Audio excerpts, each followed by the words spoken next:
혹시 그 사고가 정말 사고인가요? 지난 3월 어느 오후 저는 보험사 직원의 전화 한 통으로 인생이 완전히 뒤바뀌었습니다.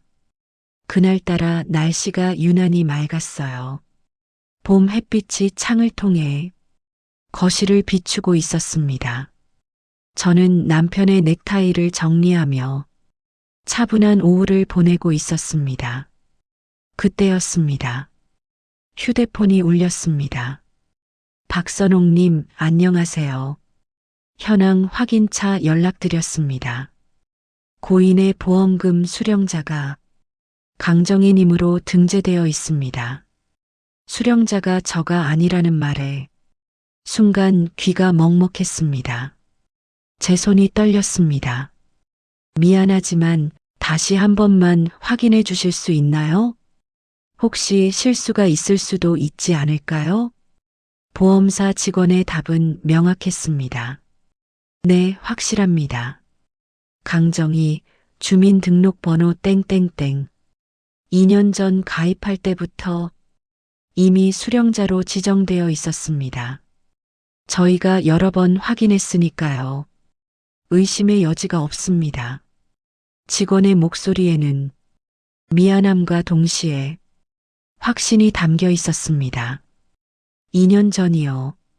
제 남편 강영만이가 저 몰래 보험을 들 때부터 이미 신우이를 수령자로 정해놨다는 말입니다.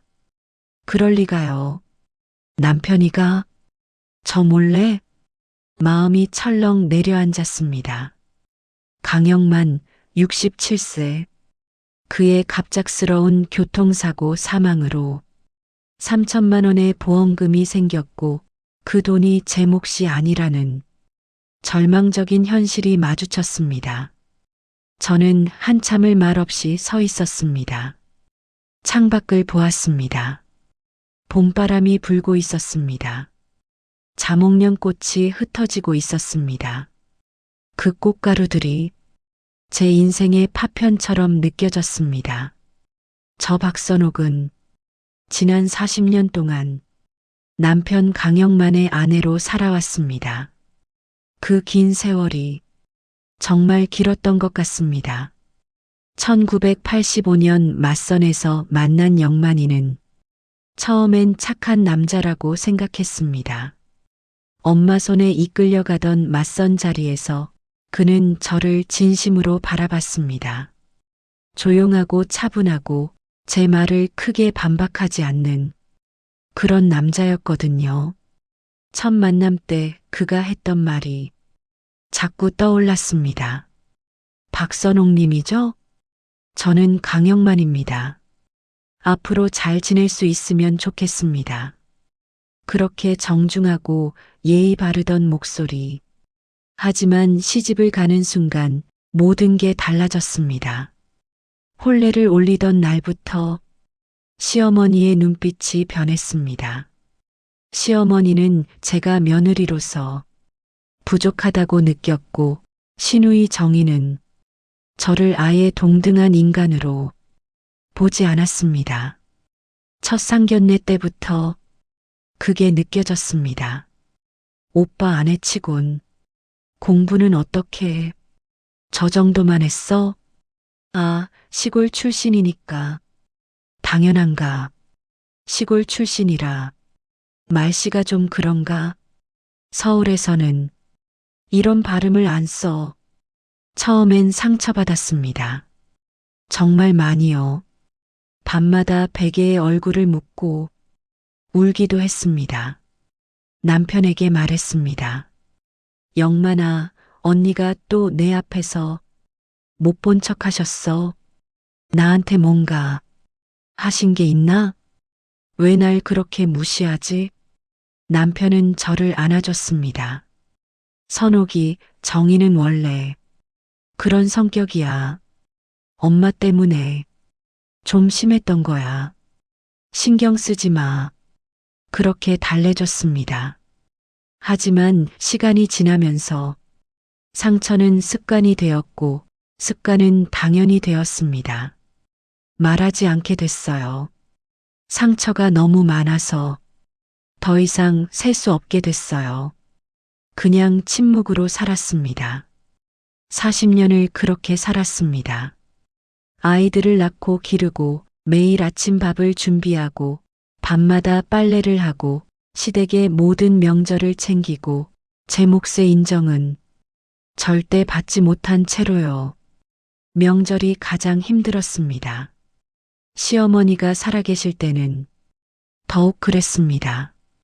밤새 음식을 준비하고 아침 일찍 일어나 반찬을 담고 상을 차리고 치우고 정리했습니다. 아무도 감사하지 않았습니다. 시어머니는 음식 하나에 너 요즘 손이 놀았나? 음식이 영 맛이 없네라고 했습니다. 시누이 정희는 제가 준비한 음식을 먹으면서 누나치고는 잘 챙기네라고 했습니다. 그건 칭찬인지 비난인지 분간이 안 갔습니다. 사건이 난 그날도 저는 평범한 하루를 보내고 있었습니다. 아침 6시 반에 일어났습니다. 아직 어두웠습니다. 저는 화장실을 다녀온 후 부엌으로 갔습니다. 냉장고를 열었습니다. 어제 준비해둔 미역과 고기, 야채들이 정렬되어 있었습니다. 저는 손을 씻고 밥을 끓기 시작했습니다. 우욱, 우욱 소리가 밥솥에서 났습니다. 남편이 일어난 소리가 들렸습니다. 야, 일찍 일어났나? 응, 내가 좋아하는 미역국 끓여줄 거야. 남편은 웃었습니다. 됐어. 뭔가 특별한 날인가? 그냥 내가 하고 싶어서. 그건 거짓말이었습니다. 특별한 날은 아니었습니다. 그냥 남편을 위해 맛있는 밥을 하고 싶었어요. 그게 제 역할이었으니까요. 아침 7시에 밥이 됐습니다. 저는 국을 담고 반찬을 담았습니다. 미역국은 따뜻했습니다. 남편이 밥상에 앉았습니다. 밥 꽤 먹고 나가세요. 날씨가 좀 흐린 것 같은데. 운전 조심하세요. 응, 고마워. 저녁에 봐. 남편은 숟가락으로 미역국을 한술 떠먹었습니다. 역시 최고네. 그것이 제 남편이 마지막 말이 되었습니다. 그는 밥을 다 먹고 신발을 신었습니다. 다녀올게. 조심해서 가세요. 그게 우리 부부의 마지막 대화였습니다. 오후 2시 20분, 경찰이 집으로 찾아왔습니다. 저는 문을 열었습니다. 경찰은 표정이 딱딱했습니다. 강영만 님이 교통사고를 당하셨습니다. 응급실로 어서 가세요. 상황이 심각합니다. 저는 그 순간을 지금도 생생하게 기억합니다. 가슴이 철렁 내려앉았습니다. 제 다리에 힘이 풀렸습니다. 아니, 지금 가셔야 합니다. 응급차가 이미 출동했으니까요. 저는 정신없이 병원으로 달려갔습니다. 신호등도 제대로 보지 못했습니다. 병원 응급실에 도착했을 때 남편은 이미, 의사는 담담하게 말했습니다. 사망하셨습니다. 도착했을 때 이미 의식이 없었습니다. 대사고였거든요. 처음 발견되었을 때 이미 의사의 말은 제 귀에 들어오지 않았습니다. 저는 남편의 시신 옆에 앉았습니다. 그의 손을 잡았습니다. 아직 따뜻했습니다. 영만아, 영만아. 저는 계속 그의 이름을 불렀습니다. 하지만 그는 대답하지 않았습니다. 그 순간이 제 인생의 끝이라고 생각했습니다. 40년을 함께한 사람, 인정은 못 받았어도 의존했던 사람, 그 사람이 갑자기 사라졌습니다. 장례식장의 모습은 뭔가 어색했습니다. 시누이 정희가 영만이의 시신 옆에 앉아 손수건으로 눈물을 닦고 있었습니다. 그 눈물이 진심인지 연기인지 분간이 안 갔습니다. 정희는 저를 보고 가까이 왔습니다. 선옥이 미안해. 영만이 오빠가 이렇게 될 줄 누가 알았겠어? 그 말투가 자꾸 어색했습니다. 마치 미리 준비된 대사처럼요. 사연을 시작하기 전에 어디에서 듣고 계신지 댓글을 남겨주시면 그곳으로 행복과 건강이 함께 하시길 기도하겠습니다. 보험금 이야기가 나온 건 장례식이 끝나고 사흘 뒤였습니다. 저는 여전히 슬픔 속에 있었습니다. 남편의 옷이 남아있는 방에서 계속 시간을 보냈습니다. 그때 시누이 정희가 저를 찾아왔습니다. 선옥이 잠깐 얘기할 게 있어. 영만이가 남긴 보험금 얘기 들었어? 저는 순간 희망이 피어올랐습니다. 아직 남편이 남긴 게 있다니. 네, 선생님. 보험사에서 연락이 왔어요. 정희는 자연스레 말을 이었습니다. 하지만 그 말이 제 가슴을 칼로 찌르듯 했습니다. 사실 영만이가 내 빚을 도와달라고 부탁했었어. 그래서 보험금을 내 명의로 해놨대. 미안해. 근데 법적으로 이미 내 돈이 되어버린 거야. 그 점은 이해해줘. 제 얼굴이 창백해지는 걸 느꼈습니다.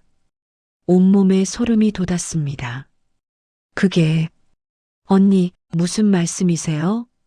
내가 나쁜 여자처럼 보이는 거야? 정희의 목소리가 갑자기 높아졌습니다. 너도 알잖아.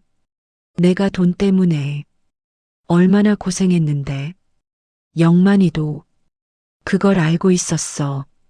그래서 자기가 내 빚을 도와주려고 이렇게 해놨던 거야. 저는 떨리는 목소리로 말했습니다. 언니, 영만이가 그런 얘기를 한 번도 한 적이 없어요. 저한테 말씀해 주신 적도 없고, 그럼 내가 거짓말하는 거라고? 그리고 그 보험금은 제 생활비가 필요해서 지금 어떻게 살아야. 말을 끝마치지 못했습니다. 목이 메었거든요. 그럼 뭐 어떻게 할 거야? 법적으로 내 명의인데 내가 나쁜 여자라고 판단해 줄 거야?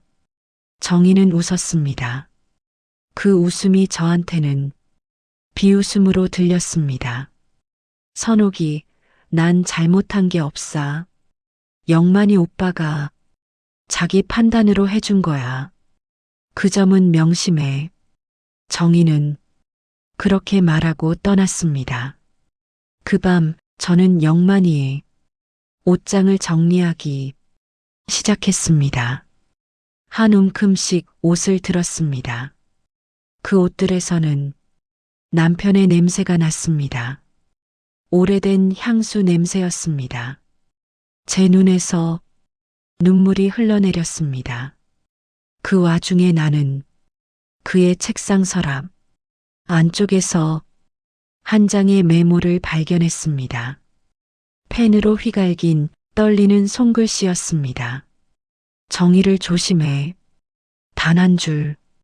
하지만 그 한 줄이 제 등골을 오싹하게 했습니다. 제 손이 자꾸만 떨렸습니다. 왜 남편은 그런 메모를 남겼을까요? 정희가 뭘 하려는 걸까요? 저는 그 메모를 조심스럽게 보관했습니다. 그 다음 날 저는 남편이 다니던 직장에 전화를 걸었습니다. 안녕하세요. 강영만 부장님의 보험 관련해서 질문이 있는데요. 아, 사망하신 분 말인가요? 대단히 유감합니다.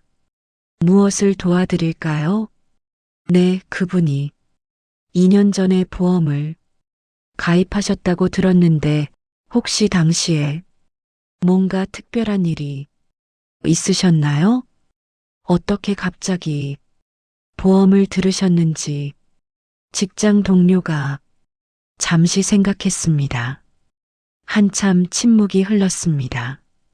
아, 그때요? 사장님께서 보험 설명을 해주셨고 강 부장님이 그걸 들으신 다음 바로 신청했던 것 같은데요. 우리도 구체적으로는 잘 모르거든요. 왜요? 뭔가 있었나요? 아, 그냥 감사합니다. 전화를 끊고 나니 더 이상한 게 생겼습니다. 남편이 왜 갑자기 보험을 가입했을까요? 그리고 왜 신우이를 수령자로 저는 그 질문들이 자꾸 떠올랐습니다. 저는 영만이의 서재로 다시 갔습니다. 책상의 모든 서랍을 천천히 열어봤습니다. 책, 펜, 안경, 시계, 그리고 찾았습니다. 파쇄되지 않은 은행 통장과 여러 장의 문서들이 숨겨져 있었습니다. 통장을 떨리는 손으로 펼쳤습니다. 지난 5개월 동안 매달 300만 원씩 정기적으로 출금되어 있었습니다. 총 1,500만 원. 모두 신우이 정의의 계좌로 보낸 돈이었습니다. 그 순간 저는 깨달았습니다. 남편이 보험금을 신우이에게 넘긴 게 아니라는 걸요. 정의가 남편을 조종했다는 걸요. 문서들을 하나씩 살펴봤습니다. 금전 차용 증서, 부채 확인서, 이자 설정 계약서, 정의는 남편을 돈으로 올가맨 거였습니다. 그리고 그 돈을 회수할 방법은 단 하나였습니다. 보험금. 저는 그 문서들을 모두 모아 조심스럽게 보관했습니다.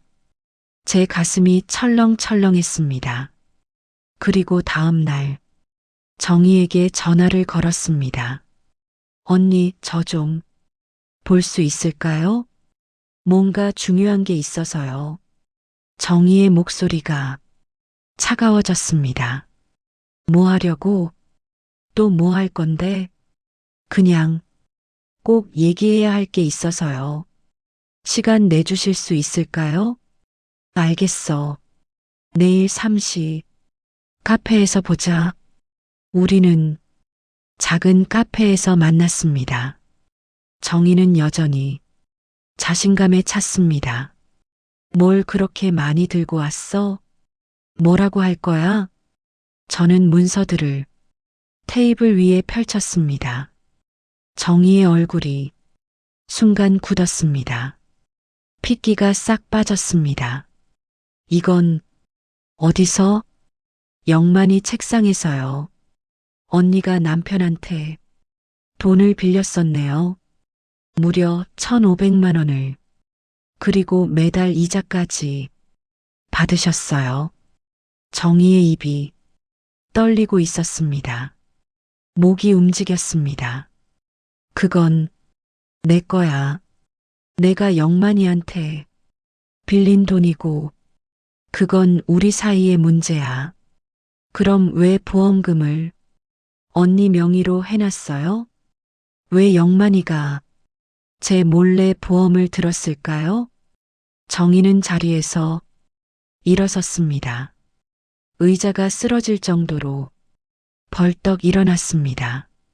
어쨌든 법적으로 내 명의의 계약이야. 이 문서들이 뭐가 문제야? 이건 우리 형제간이 문제라고. 정희의 목소리가 높아졌습니다. 카페에 있던 사람들이 저희를 쳐다봤습니다. 저는 차분하게 말했습니다. 문제는 이것들뿐만 아니라 저는 녹음기를 켜놨습니다. 남편이 남긴 음성 파일이었습니다. 남편의 목소리가 스피커에서 나왔습니다. 정희, 이제 정말 안 돼. 넌 내 돈을 계속 빼가고 더 이상 못 줄 거야. 선옥이도 모르게 보험을 들었고 넌 날 조종했어. 다신 안 된다. 정희의 얼굴이 완전히 창백해졌습니다. 손이 떨리기 시작했습니다. 이건 어디서? 이건 사생활 침해야. 음성 파일이 계속 재생되었습니다. 그 음성 속에서는 남편의 고통과 두려움이 담겨 있었습니다. 정희, 그날 너는 정말로 말은 미완성이었습니다. 하지만 그 순간 정희가 남편을 괴롭혔다는 건 누구나 알 수 있었습니다. 정희가 소리쳤습니다. 날 조종했어? 내가 뭘 했는데?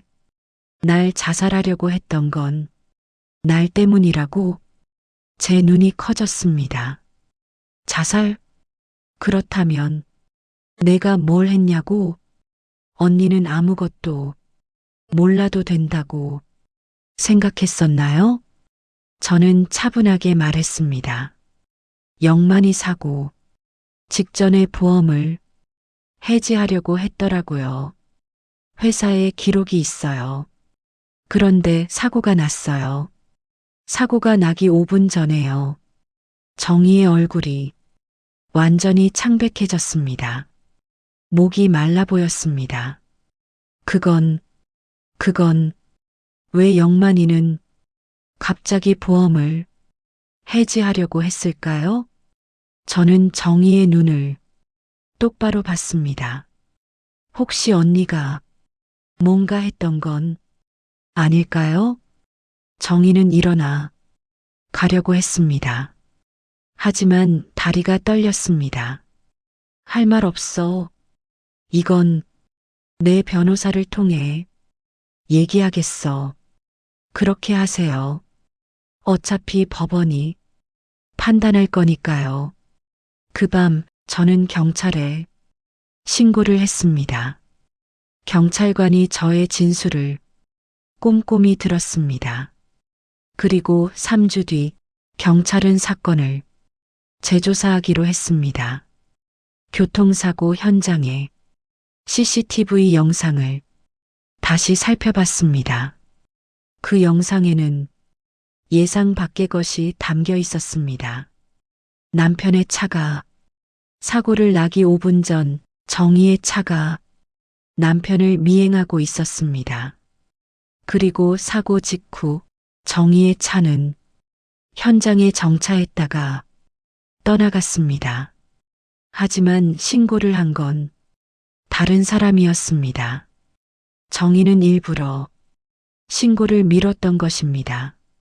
사고 현장에 흙 샘플을 분석했을 때 정희의 차 타이어 흔적이 발견되었습니다. 남편의 사고는 단순한 사고가 아니었던 거입니다. 정희는 남편을 일부러 유도해서 사고를 내게 한 거였습니다. 경찰은 정희를 체포했습니다. 죄목은 사기, 횡령, 폭행치상입니다. 그리고 살인 혐의도 추가될 가능성이 있습니다. 저는 경찰서에서 정희를 마주쳤습니다. 수갑을 찬 채로 끌려가는 정희의 모습이 이상하게 초라해 보였습니다. 40년을 억눌러 온 감정이 흘러나왔습니다. 눈물이었습니다. 분노와 속상함과 그리고 슬픔, 모든 감정이 한 번에 터져 나왔습니다. 경찰관이 저를 붙잡아 주었습니다. 선옥님, 이제 끝났어요. 모두 밝혀졌습니다. 이제 편히 쉬셔도 돼요. 하지만 저한테는 끝난 게 아니었습니다. 남편은 이미 죽었고 사건의 진실도 너무 늦게 밝혀졌으니까요. 저는 그 후 남편이 남긴 음성 파일을 다시 들었습니다. 그 목소리를 계속 들었습니다. 정희, 그날 너는 정말로 말은 미완성이었습니다. 하지만 그 순간 정희가 남편을 얼마나 괴롭혔는지 느낄 수 있었습니다. 저는 법원에서 보험금의 수령권을 돌려받았습니다. 그 돈은 남편의 빚을 갚거나 법원 비용으로 사라졌습니다. 남은 건 거의 없었습니다. 하지만 가장 중요한 건 진실을 알았다는 것입니다. 제 남편이 단순히 운이 없는 게 아니라 누군가에 의해 함정에 빠졌다는 것을요. 지금 저는 남편의 묘에 자주 갑니다. 매주 토요일이면 꽃을 들고 갑니다. 그리고 그에게 말해줍니다. 영만아, 이제 정희가 어디 가지 못할 거야. 법원에서도 인정했고 너 때문에 죽은 거 아니고 내 경고 때문에 진실이 밝혀졌어. 그래서 고마워. 시간은 흘렀습니다. 6개월 뒤 정희는 1심에서 징역 15년을 받았습니다.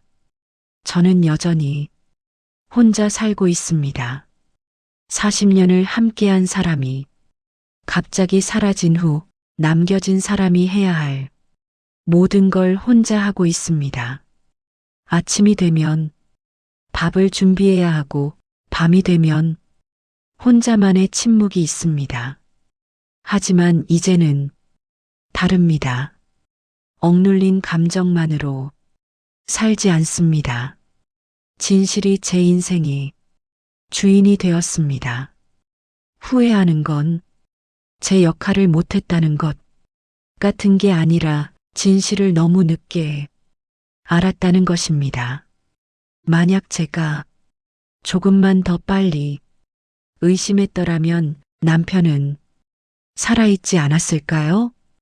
그런 생각이 들 때마다 저는 남편의 메모를 다시 봅니다.